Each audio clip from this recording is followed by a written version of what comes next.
Hi friends, कैसे हैं आप सब। उम्मीद करते हैं आप लोग बहुत ही अच्छे होंगे। स्वागत है आप लोगों को मेरे आज के नए ब्लॉग्स में। फ्रेंड्स, अभी हम हैं बलान नदी के किनारे। आप लोगों को दिखाता हूं अभी कि बलान नदी का लहर कितना ज़्यादा है। आप देख सकते हैं यहाँ पर फ्रेंड्स, देखिए कितना ज़्यादा बाढ़ आया हुआ है। तो ये जो नदी है बलान नदी, इसका उद्गम स्थल जो है नेपाल में है। नेपाल की पहाड़ियों से ये निकलती है। और देखिए अभी हम हैं यहाँ पर एकदम बलान नदी के जस्ट किनारे पर हैं।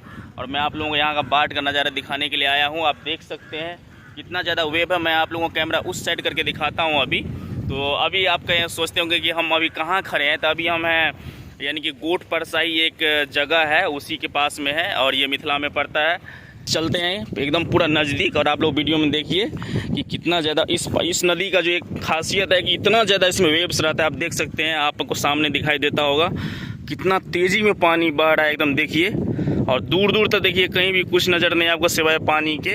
और वो जो सामने देख रहे हैं फ्रेंड्स, अब मैं आप लोगों को इधर दिखाता हूँ। देखिए ये जो सामने देख रहे हैं ये बांध है, यानी कि बलान नदी का बांध, यानी कि उस साइड पानी को रोकने के लिए, उस साइड जाने से रोकने के लिए ये बांध बनाया गया है। और ये बहुत दूर तक चली जाती है।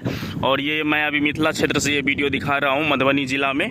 ऐसा कहा जाता है कि जब बलान नदी में बाढ़ आती है तो ज़्यादा देर तक नहीं रहता है, लगभग 2-3 घंटे के लिए ही बाढ़ आता है, एकदम तूफान मात्रा में आता है। तो जो भी इसके आसपास में अगर सामने अगर आ गया उसको लेते देते चले जाता है। और इसका जो फैलाव है, चौड़ाई है बलान नदी का, वो काफ़ी दिनों दिन बढ़ता ही जा रहा है। आप देख सकते हैं फ्रेंड्स। तो इधर जो आप देख रहे हैं ये उत्तर दिशा हो गया। तो उधर से नेपाल है, बस यहाँ से लगभग मात्र ना 2-3 किलोमीटर है नेपाल बॉर्डर।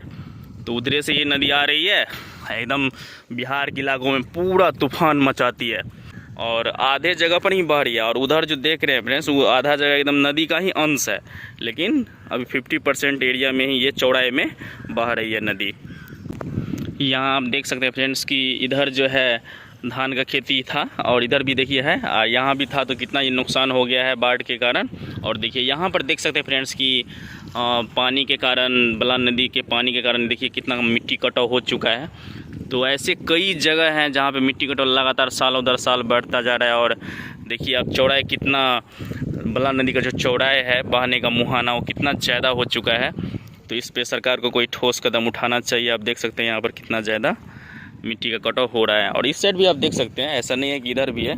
यहाँ भी देखिए आप, देखिए मिट्टी का कटाव एकदम आपको दिखाई देगा, क्योंकि आसपास में कोई ठोस जो है होता है, जो पत्थर उत्थर का दिया जाना चाहिए, पेड़ लगाने चाहिए बड़े बड़े, जिसका जड़ काफ़ी लंबा फैलता हो, क्योंकि जड़ जो है मिट्टी के कटाव को रोकता है, उसको जकड़ के रखता है मिट्टी को। तो ये सब पहल होना चाहिए। देखिए पूरे एकदम किनारे पर खड़े होकर कुछ बच्चे कुछ बड़े लोग भी मछली पकड़ रहे हैं। तो नदी किनारे जो भी लोग होते हैं वो मछली पकड़ने में काफ़ी एक्सपर्ट होते हैं।